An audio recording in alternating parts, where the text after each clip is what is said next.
From there, we put the person in protective custody. We bring them to our local hospital.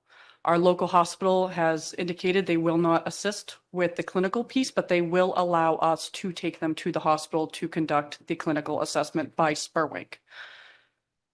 So we take them to the hospital that has no signal, and we have to go outside and stand by a door. We call Spurwink. Spurwink assigns us a clinician who calls in. After we fill out a bunch of paperwork, first we have to figure out how to email it, scan it, or fax it to them while in the hospital setting while watching the person who is in protective custody. Usually the hospital is extremely busy and they don't have the staff to sit on that person while we're trying to complete our processes. If crisis or a doctor has determined that that person is not fit for crisis and releases them, our process ends and we cannot continue. So once the clinician signs off, we wait for them to send us the paperwork back. We then have to leave the person at the hospital and go seek a judicial endorsement. That could be going to our local courthouse. That could be going to a judge's house at 2 a.m, several towns away.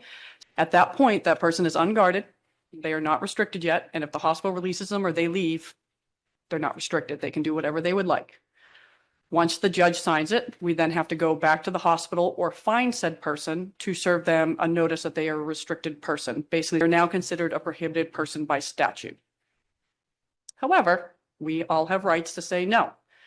They have said no before, which then requires us to go seek a search warrant, which is a several-hour process to try to seek that on top of a weapons restriction order. These processes take anywhere for 6 to 8 hours. Again, Sanford is lucky. We have an entire unit dedicated to these.